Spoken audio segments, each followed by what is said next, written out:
വറഹ്മത്തുള്ളാഹി തആല വബറകാതുഹു.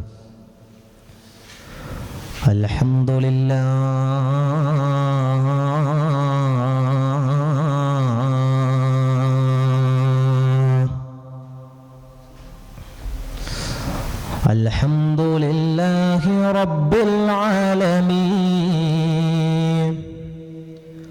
അസ്സലാത്തു വസ്സലാമു അലൈക യാ റസൂലല്ലാഹ്.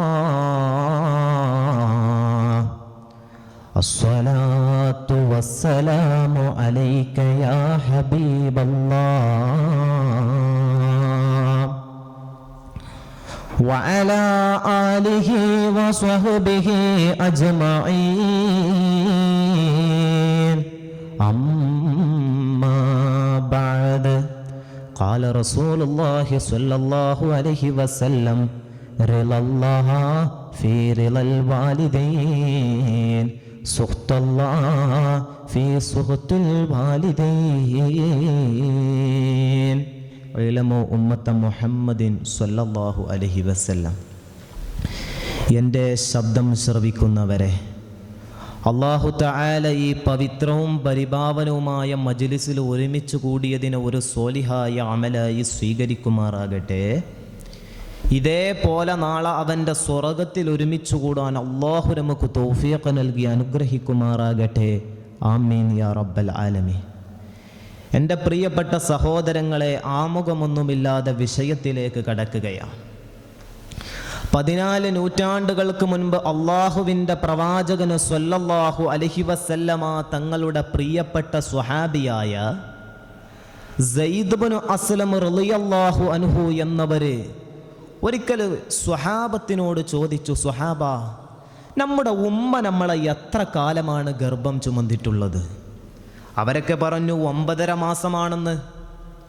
ഉടൻ തന്നെ സയ്യിദ് ഇബ്നു അസ്ലം തങ്ങൾ ചോദിച്ചു, നമ്മുടെ വാപ്പ നമ്മളെ എത്ര മാസമാ ഗർഭം ചുമന്നത്? അപ്പൊ സ്വഹാബത്തൊക്കെ അങ്ങോട്ട് ചിരിക്കാൻ തുടങ്ങി. എന്താണ് സയ്യിദ് ഇബ്നു അസ്ലം തങ്ങളെ നിങ്ങളീ പറയുന്നത്? വാപ്പ പ്രസവിക്കോ? ആ സമയത്ത് സയ്യിദ് ഇബ്നു അസ്ലം തങ്ങൾ പറഞ്ഞ ചിന്താർഹമായ ഒരു മറുപടിയുണ്ട്. നമുക്ക് ഏകദേശം ഒരു വകതിരിവ് എത്തുന്നത് വരെ, നമുക്കൊരു ജോലിയാകുന്നത് വരെ നമ്മുടെ എല്ലാ ഭാരങ്ങളും ചുമക്കുന്നത് വാപ്പയാണ്. അതുകൊണ്ടാണ് ഞാൻ നിങ്ങളോട് വാപ്പ എത്ര കാലമാണ് നമ്മൾ ഗർഭം ചുമക്കുന്നതെന്ന് ചോദിച്ചത്.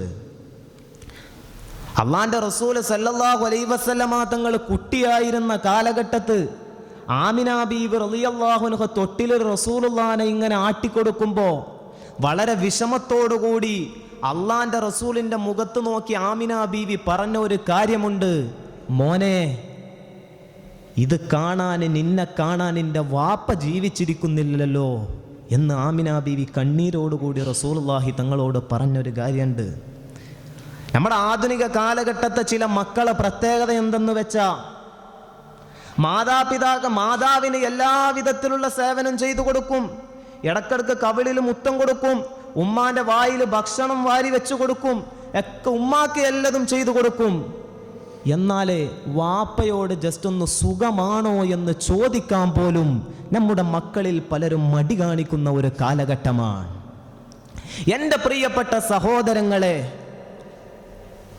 നിനക്ക് വാപ്പയുടെ വില എന്തെന്നറിയോ? ആദരവാകുന്ന ഹബീബാകുന്ന പ്രവാചകൻ നബി മുഹമ്മദ് മുസ്തഫ സ്വല്ലല്ലാഹു അലൈഹി വസല്ലമ തങ്ങളെ അവിടെന്ന് പറയുന്നു, സ്വഹാബാ, നിങ്ങൾക്ക് വാപ്പയുടെ വില എന്തെന്നറിയുമോ? അൽ വാലിദു ഔസതു അബ്വാബിൽ ജന്ന. വാപ്പ എന്നത് സ്വർഗത്തിന്റെ മധ്യ കവാടമാണെന്നാണ് റസൂലുള്ള പഠിപ്പിക്കുന്നത്. ഫഇൻ ശിഅത ഫഅലി ദാലികൽ ബാബാ. നീ ഉദ്ദേശിക്കുന്നുണ്ടെങ്കിൽ ആ മധ്യ കവാടത്തെ നീ ഒഴിവാക്കിക്കോ. ഔ ഇഹ്ഫളോ, അല്ലെങ്കിൽ നിന്റെ വാപ്പയെ നീ നല്ലതുപോലെ പരിചരിച്ചോ, അവർക്ക് സ്നേഹം കൊടുത്തോ എന്ന് അള്ളാന്റെ റസൂൽ സ്വല്ലല്ലാഹു അലൈഹി വസല്ലമ തങ്ങളെ അവിടുന്ന് പഠിപ്പിച്ചു തരുമ്പോ പറയുമ്പോ മനോഹരമായ വാളിന്റെ മജ്‌ലിസിലിരിക്കുന്ന എന്റെ പ്രിയപ്പെട്ട സഹോദരങ്ങൾക്ക് ഞാനൊരു ചരിത്രം പറഞ്ഞു തരാ. മഹാനായ അബൂബക്കർ സിദ്ദീഖ് റളിയല്ലാഹു അൻഹു ഇസ്ലാമിക് റിപ്പബ്ലിക്കിന്റെ ഒന്നാമത്തെ ഖലീഫയായി സ്ഥാനമേറ്റ കാലഘട്ടത്ത് ഒരു പരിശുദ്ധമായ റമളാൻ മാസത്തില് അതാ സ്വഹാബത്ത് എല്ലാവരും ഇങ്ങനെ നോമ്പ് തുറക്കാൻ വേണ്ടി കാത്തിരിക്കുകയാ. എല്ലാവരും ഇങ്ങനെ മഗ്രിബ് ബാങ്കിനെ പ്രതീക്ഷിച്ച് കാത്തിരിക്കുകയാ. ആ സമയത്തതാ ഫബകാ ബുകാഅൻ ശദീദാ, വല്ലാത്ത കരച്ചിലിങ്ങനെ കേൾക്കുകയാ. അബൂബക്കർ തങ്ങൾ നോക്കുമ്പോ ആരാണ് കരയുന്നതെന്ന് നോക്കുമ്പോ ഒരു ചെറുപ്പക്കാരനായ സ്വഹാബി ഇങ്ങനെ വല്ലാണ്ട് കരയുന്നു. സിദ്ദീഖുൽ അക്ബർ തങ്ങൾ ചോദിച്ചു, എന്തിനാണടാ കരയുന്നത്? എന്തിനാണടാ വിഷമിക്കുന്നത്? എന്തിനാണ് മോനെ സങ്കടപ്പെടുന്നത്? അവിടെന്ന് പറയുന്നു, പ്രിയപ്പെട്ട അബൂബക്കർ തങ്ങളെ, എനിക്കൊരു വാപ്പയുണ്ട് തങ്ങളെ. രണ്ട് കാലിനും തളർച്ച ബാധിച്ചിട്ട് ഒന്ന് എഴുന്നേറ്റ് നടക്കാൻ പോലും കഴിയാത്ത അവസ്ഥയിലാണ്. ആ വാപ്പാക്ക് മരിക്കുന്നതിന്റെ മുമ്പ് വല്ലാത്ത ഒരു ആഗ്രഹമുണ്ട് തങ്ങളെ. എന്ത് ആഗ്രഹമെന്നറിയോ? എന്ത് ആഗ്രഹമെന്നറിയോ? മരിക്കുന്നതിന്റെ മുമ്പ് ഈ പരിശുദ്ധമായ മദീനത്തെ പള്ളിയുടെ അകത്തളത്തിലേക്കൊന്ന് കടന്നു വന്നിട്ട് നോമ്പ് തുറക്കണമെന്ന് വല്ലാത്ത ആഗ്രഹമുണ്ട് തങ്ങളെ. ഇങ്ങോട്ട് കൊണ്ടുവരികയാണെങ്കിൽ വാപ്പയെ എടുത്തു കൊണ്ടുവരണോ? ഞാനെങ്ങാനും എന്റെ വാപ്പയെ തോളിൽ ചുമന്നുകൊണ്ട് ഇങ്ങോട്ട് കടന്നു വന്നാൽ ആളുകൾ എന്നെ കളിയാക്കുമോ എന്ന് ആലോചിച്ചിട്ടാണ് കൊണ്ടുവരാൻ മടിക്കുന്നതെന്ന് പറയുമ്പോ ഉടൻ തന്നെ സിദ്ദീഖുൽ അക്ബർ തങ്ങൾ പറയുന്നു, കൊണ്ടുവാ മോനെ, നിന്റെ പ്രിയപ്പെട്ട വാപ്പാനെ കൊണ്ടുവാടാ. ഉടൻ തന്നെ വീട്ടിലേക്ക് പോയിട്ടതാ നല്ലതുപോലെ കുളിപ്പിച്ചിട്ട് ഉള്ളതിൽ വെച്ച് നല്ല വസ്ത്രം ധരിപ്പിച്ചിട്ട് വാപ്പയെ എടുത്തുകൊണ്ട് പരിശുദ്ധമായ മദീനത്തെ പള്ളിയുടെ അകത്തളത്തിലേക്ക് കൊണ്ടുവരുമ്പോ മനോഹരമായ വാലിന്റെ മജ്‌ലിസിലിരിക്കുന്നവരെ അതാ സ്വഹാബത്ത് എഴുന്നേറ്റ് നിൽക്കുകയാ. ചില സ്വഹാബത്ത് വല്ലാണ്ട് കരയുന്നുണ്ട്. അല്ലാഹുവേ, ഞങ്ങൾക്കും ഉണ്ടായിരുന്നല്ലോ ഇതുപോലത്തെ ഒരു വാപ്പ.